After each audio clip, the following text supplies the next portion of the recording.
All right. My name is Nathan Krieg. I'm 35 years old. Today is August 29th, and I'm speaking with my father, Jerry Krieg. We're recording this interview in Atlanta, Georgia, under a quilt my mom made out of his old T-shirts. And it's one day before Nathan's birthday. Sure. All right. Tell me about where you grew up and what your childhood was like.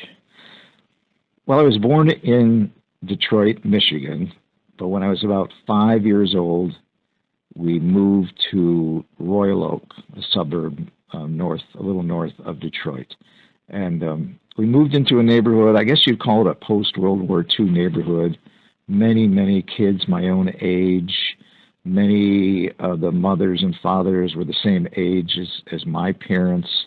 It was also a very Catholic neighborhood. We lived very close to our parish church, the now famous Shrine of the Little Flower, which was founded by Charles Coughlin, Father Charles Coughlin, the radio priest. So it was a very together kind of community with lots of kids. My parents had friends they played bridge with. We lived on a corner house, which I really liked because you can kind of, as a kid, it was like, wait a minute, I have two streets I can kind of play in here, although the front street was a little too busy, so we didn't play on that too much. And I had four brothers, and that comes later. Yeah, you're giving me my future questions. Okay. Anyway, that's sort of what that's the environment I grew up in. What were your summers like as a kid? The summers were just fabulous. We played. The whole neighborhood was our playground, so to speak. We hardly cared about boundaries, borders, and fences. We leapt over fences, played in backyards. And we also, all of us, all my brothers and I, went to a camp up in northern Michigan. And we still joke today that in June, we feel like it's time to get the trunks out and start packing to go to camp. It was called Camp Santa Maria, where I learned to swim, I learned to horseback ride. We all loved it up there.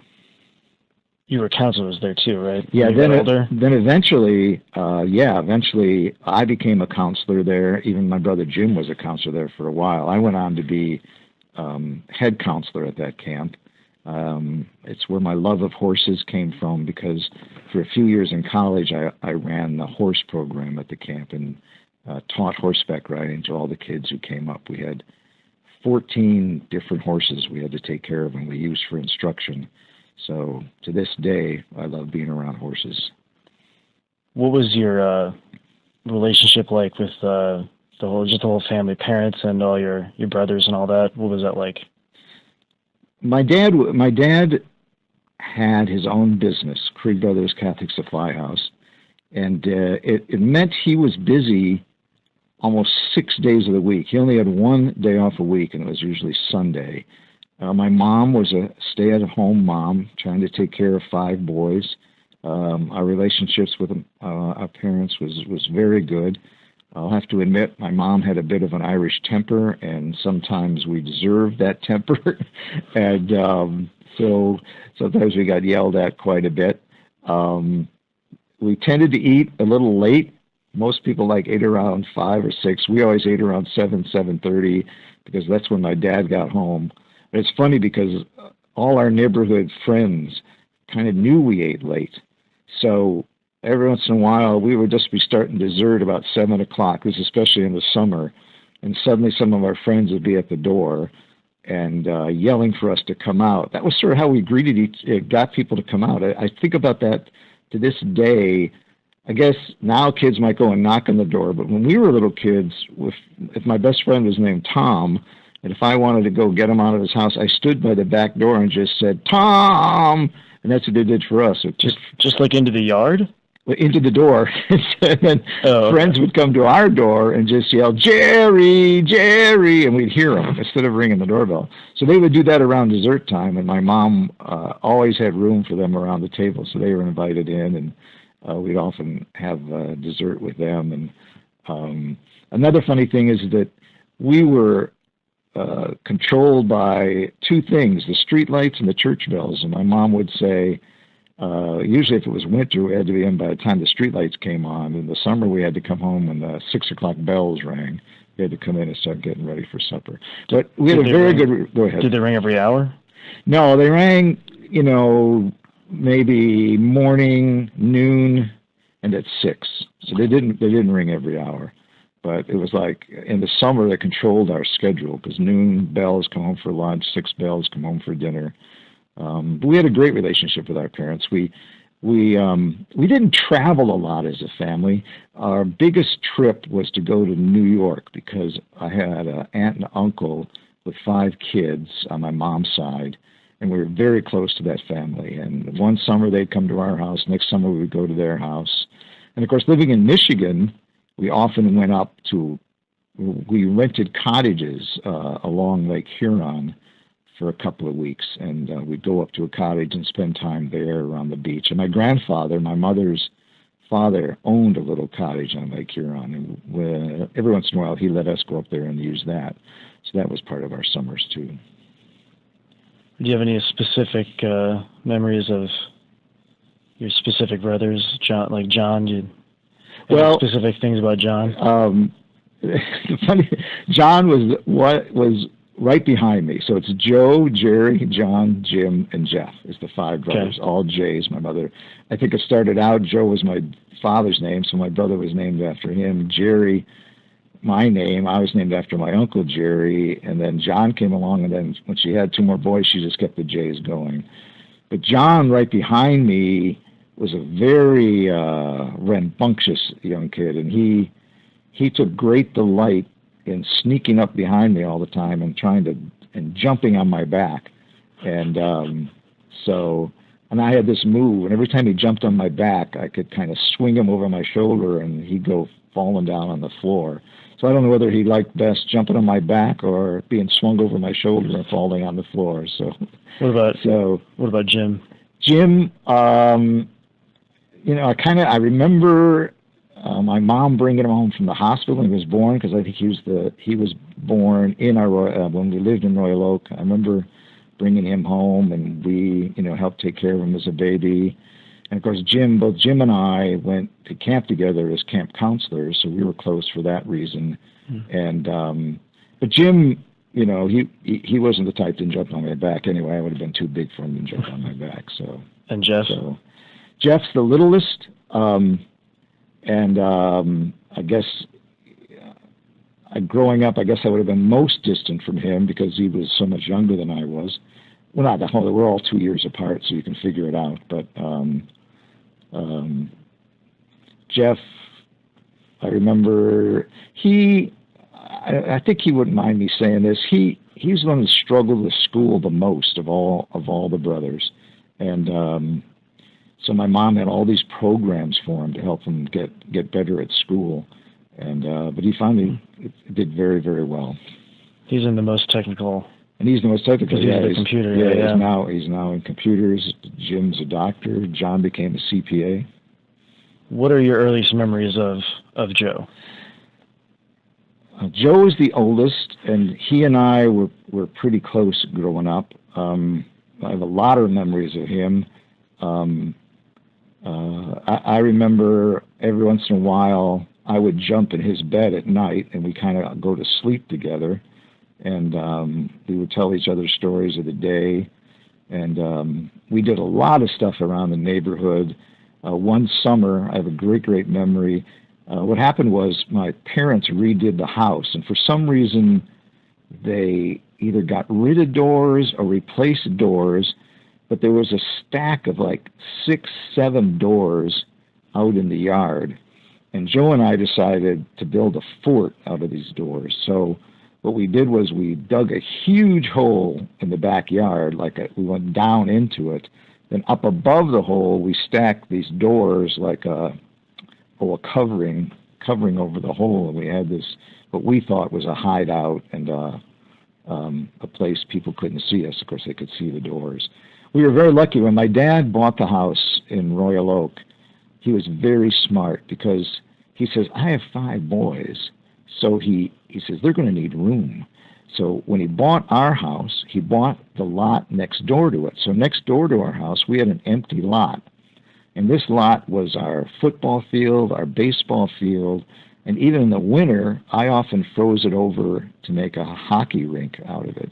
It was in the back of that lot where Joe and I built our forts and hid from what we thought were those kids in the neighborhood that might be against us. Why we thought that, I don't know right now. I can tell you that. But there were certain kids in the neighborhood which we either devised were the enemy or they really were the enemy. So we would go into this fort and kind of hide. So Joe was a very smart, very good-looking guy. He had the black hair part of our family. My brothers some have black hair, some have reddish blonde like mine was, and he was a very good-looking, smart kid. Joe, what happened to him as he got older? Well, we lived in an era that many people today may not remember or even think about, but we grew up during the polio scare, and I don't know if I appreciated it when I was a kid, how worried parents were about polio. But children all over the United States were getting it in vast numbers every summer, and it was believed they got it through water. So often pools were closed, or parents wouldn't let their kids go to pools, and parents would keep their kids from certain environments because of this polio scare. And there was a mammoth movement, which is the now famous March of Dimes. Well, the March of Dimes began as a huge program to raise money to figure out a vaccine for polio. Well, the vaccine was almost ready to be distributed when Joe came down with polio. Joe was beginning the 7th grade. I was beginning the 4th grade. So it probably was the end of August, the beginning of September. And he got the very typical symptoms of polio. He had a fever, and he had a sore neck, and my parents, of course, realized those symptoms and got very worried. And I have this memory. Our house had, I guess you could call it a double stairway, because you could go upstairs either from the kitchen or go upstairs from the living room. So there was a stairway going up to a landing from the kitchen, and the stairway go. And we would often come down the stairway into the kitchen and grab onto the casement around that door and swing ourselves into the kitchen. We'd run down the stairs, grab the top of the doorway, and do like a Tarzan move into the kitchen. Well, the day my mom and dad were taking Joe to see the doctor, he ran down those stairs and did that Tarzan move. He jumped into the kitchen. They got him into the car, took him to the doctor, and I never saw him move again, because after the polio hit him, he had an awful, awful fever. He almost died. And when he woke from that fever, he was totally paralyzed from the neck down, and he was living in that huge contraption we called an iron lung. Most people today don't even know what the iron lung was, but it literally breathed for him. So to this day, I think to myself, I think that was the last time I watched Joe move, was when he ran down those stairs and jumped into the kitchen and then got into the car. So he was in a children's hospital for quite a while. My uncle, who's a priest, and my parents at his side daily, while neighbors took care of us. He got through that, but of course he was paralyzed. They moved him from Children's Hospital to an institution called the Sister Kenny Hospital. Sister Kenny is an Australian nurse, not really a nun, even though they call her sister, who developed a treatment of therapy for polio victims that was to massage the muscle, move the muscle, don't immobilize the muscle, but keep it moving. Anyway, she was a a very forward thinker on how to treat polio. So he went to the Sister Kenny Hospital where he spent a couple of years, and this introduced a whole era of life for my brothers and I, where we would all go to school, and every day my mom went to see Joe at Sister Kenny Hospital, and she usually went in the afternoon. So we would all come home, myself, John, Jim, and Jeff. We all went to the same school, Shrine Grade School, the parish school. We would come home, and my mom would leave a note on the door saying, today you're going to the Mueller house, or today you're going to this house, because these were the people who had volunteered to take care of us after school until my mom got home. So every day was kind of an adventure. We'd go home, look at the note on the door, or sometimes my mom told us beforehand. But and then the other great adventure was we made a great adventure of the times we would go with my mom and my dad sometimes to Sister Kenny Hospital. And we could not go inside because I guess they still hadn't determined, they were still afraid of its contagiousness. And so they would wheel Joe up, my brother, in his iron lung up to a window, and we would visit him through a window. And you have to picture he was laying on his back in an iron lung, and then over his head is a mirror, and that's how he looked out. So he would look at us through this mirror, and we'd look at him through the window and say, hi, how are you doing, and all that kind of thing. But Sister Kenny was sort of, in those days, it was out in a new suburb of Detroit, not quite all developed. So next to the hospital was this great woods. We would play in those woods. And the other big thing we would do, and they'd stop us every time, was they had escape chutes for the second floor of this hospital, which were, to us, gigantic slides. Now, you're not going to resist going up one of those things. So we would run up to the top of it, slide down on top, and finally someone from the hospital would say, boys, get off of there. Those aren't something to play with. So that was how we would feel. Were they escape chutes or were they for laundry? No, they're literally escape chutes. Like for fire? Yeah, for fire. So they'd open that door or window and then lower the bodies down for the polio patients. That was all. It was all polio patients. This place specialized in polio patients. Yeah. Sister Kenny Hospital. There were several of them around the country. The Sister Kenny Institutes. How old was Joe and his dad? Joe died in Christmas Eve, 1982. So he was 40 years old when he died. So he lived more with this than he lived, yeah. So he without it. He lived from 13 to 40 with polio, which my parents said for a polio patient or a victim, I guess you'll call them, someone living with the results of polio, both totally paralyzed, 2 in an iron lung, they never lived that long. And I'll tell you the reason I think he did is because of the tremendous care my parents gave Joe. Because after hospitalization, maybe Sister Kenny 2 or 3 years, it was determined the hospital could do no more for him. So they said, you might as well take Joe home. So my dad built onto the side of our house a big special room that was large enough to hold in one half of the room his hospital bed, and the second half of the room to store the iron lung, because he developed a method of breathing, we called it frog breathing, where he could stay out of the lung for several hours during the day with the help of a tube that forced air into his lungs, and then he would exhale it. So I think, let's say he came home when he was 16, and they ended up staying in our home until he was in his 40s.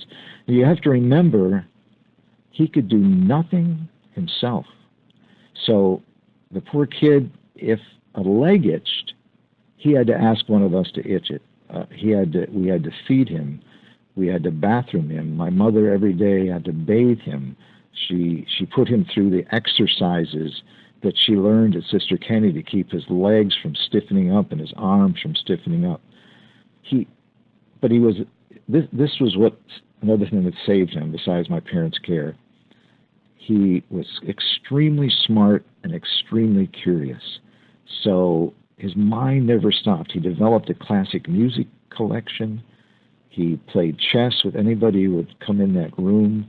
He enjoyed the seasons of the year. When Halloween came, he wanted that room decorated with every Halloween thing you could find. When Christmas came, he wanted everything to be Christmas. So he enjoyed life despite his situation. When he read, here's how he read. He put a easel up over his chest. You can imagine a slanted board. Laid a book down on it, and put in his mouth a plastic tube. At the end of the tube is like a foam rubber tip, and the tube had at the mouth end of it had another flat kind of rubber thing that he held between his teeth. So to turn the pages, this is before the computer and all that, obviously. Mm-hmm. To turn the pages, he had to take that tube and press it against the page, and then just with his head flip it over. So he flipped the page over using this tube, and that's how he read books. He helped every one of us with our homework. If we had a science project, don't forget, this is a young man who stopped formal education at 13. But by self-education, he read the science magazines, everything. So when we had a science project, we just go home and go, Joe, we got a science project. Oh, he'd say, I got an idea. You go get this. We spread it out on the floor. He'd help us build it, and then we take the science project back to school. Or any math problem he'd help us with and all that kind of thing. So he became the center, in a very good sense, the center of our family life. And I got to tell you one more story about the care that my parents gave him, especially my dad. Now, you remember he could do nothing himself. So he was on our first floor of our house. And of course, my parents lived up in the master bedroom in the second floor. But there was an intercom system between his room and my parents' room. So several times a night, when Joe needed something, maybe he had to go to the bathroom, maybe, you know how when your arm stays in one spot, it goes to sleep and gets that tingly thing that has to be moved, that would happen to him. Because don't forget, even though he's paralyzed, he still had pain. He could still feel you touch him and all that. So several times a night, he'd call my father, and all of us boys, we remember hearing in the night my brother call, and you could just hear this, Dad, Dad. And then you hear my dad get up, go downstairs, take care of him, and go back to bed. So for all those years, my dad was getting up 2 to 3 times a night to go take care of my brother Joe. But no, I have to point out that this exact thing, not this exact thing, but this happened to me also. Like I would wake up in the night when I was young, mm-hmm. and say, Dad. Yeah. And you would always come. And I always thought how impressive it was that you would be woken up by this, child. Like, I always thought, man, that's amazing. I don't know that I would wake me up, if I said that. Yeah. But this exact thing, I think I even said Dad in that same way. Yeah, I think you did. So, yeah, I remember doing that. Yeah. So what do you think, what do you think was some of Joe's greatest accomplishments in his life? He lived a long life with this illness. His greatest accomplishment is the example he gave to everybody who knew him. First of all, his immediate family and us brothers.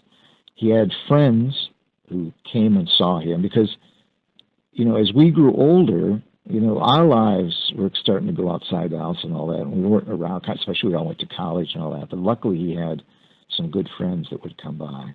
But the example he gave us that you can learn to live, you can learn to express your life in any circumstance. You can find creativity, you can find love, you can find curiosity, no matter what kind of limitations, or especially physical limitations, you're surrounded with. I often think, let me go back to one story. When I was, especially around 7th and 8th grade. So Joe was he had just come home, and so now that he's home, this is the first time we're living with him day in, day out, because before we just visited him in the hospital. So now we're beginning to understand what his limitations are. What I would do is I would play Joe, and I would go to bed at night, and I'd say to myself, okay, how long can I stay still? I would pretend to be paralyzed. What do I do now that I have an itch? How long can I tolerate this itch before I would have to call somebody to itch it? I didn't do that a lot, but every once in a while I just had to do it. I had to see what it was like to be like my brother. And again, I think what he's teaching me is the tolerance and that the greatness of a person is never limited by physical disabilities. And I think that's one thing he really taught us. And again, is the ability to express joy, to express happiness, even when you can't move a thing, just your head up. But luckily that brain kept working, and that was his salvation. I just wrote a little something that I said, Joe is forever in the hearts of the 4 brothers that are still living. It's like, right. It's like, if it's not conscious every day, it's there. It's like, and not all of us, not all of us brothers have a certain calmness. I think we all have it because my dad had a very deep patience, but we still, I think part of our attitude towards life, and that, okay, life, we saw what you did to my brother, so, bring it on. You can't do much worse than that. And he learned to live with it. So, in a way, that was sort of the lesson he taught us. Now you lived a exciting life yourself with global travel and journalism and all these things. You've been to places, seen disaster sites, Hugo, right? And Katrina, both. I was in New Orleans after Katrina. And you've got a lot of stories on your own. Are those lessons? This is why I feel like this is the story you always want to tell people, is the story of Uncle Joe. Is that this is why, because of the lessons that you learn from it? Yeah, I think that's one reason I want to tell people about Joe, is just because of the kind of person he was. Now I've seen people in disasters. I don't know if you want me to tell you one story about a man I met post Katrina. I don't know if I ever told you the story, but they want us to do 45 so they can edit stuff out. Yeah. That's what they tell us. Okay. So CNN sent me to New Orleans. I wasn't there right during Katrina, but they sent me about a week afterwards. We were setting up the CNN bureau, so I was in New Orleans about 2 weeks after Katrina. And while I was there, they had just opened up the Ninth Ward, the area that was totally devastated. Before that, police and National Guard didn't want anybody in. So we were able to do one of the first live shots from that area. So I went in to scout locations. So I parked my car, and I started to walk up and down the street. And what I remember is like things in odd places. Like I'd look up in a tree, and there'd be a little kid's plastic tricycle up in the tree. And I go, what is that doing up there? And things were all in odd places. So I'm walking down the street, and there's a man standing there. And he must have been allowed in to go see his home, because he was standing where his home would have been. But now there was just a foundation. And there was a tree, which would have been in his front yard, that had been sheared off. I'd say it was up about 11 feet. And he's sitting there staring at the tree. And I said, hello, sir. I said, was this your home? And he said, yeah. It was the home I was born in, and the home my children were born in. My home was right here. I said, I'm really sorry, sir. I'm hoping you could rebuild and all that. He said, yeah, but you know what? I go, what? He goes, see that tree there? I go, yeah. He said, well, it's been sheared off halfway. He said, you know, I was going to have that tree removed anyway, so now the storm didn't have to work for me. So he found a silver lining. He's looking at where his house used to be, but he's saying, "Oh, the storm did me some good." So I couldn't believe that. In a way, that's sort of almost like the Joe attitude. Like, you know, I have this disease, and I never heard him complain about it. Joe, he never complained about it. Now, he may have said something to my parents. Now, he wasn't a saint. He got angry sometimes. He got angry at the situation. If you know, we were out in the kitchen starting to eat and stuff, and he didn't get the food didn't get brought to him, he would say, you know, hey, you know, I'm out here. Don't forget about me. Or he'd do a joke like, oh, well, I'll just get up myself and go get a drink. You know, he'd tease us like that and say, you know, oh, you don't do it. I'll just go do it then. Yeah, I'll just go do it. So that, you know, that's how he really get us. So, but anyway, so he would still get angry. There's no doubt he got a little angry at the situation, but nevertheless, he never said to me, and I don't think he ever said it to my mom, why me, or life isn't fair, or anything like that. He just didn't think that way. It was just his situation, and he was going to figure life out within that situation. So I think it's just a tremendous example. If you could talk to him again today, is there anything you would say to him? I might come right out and ask him just what I just said, because I never said to him. I never said, Joe, you know, how do you really feel about all this? You know what I mean?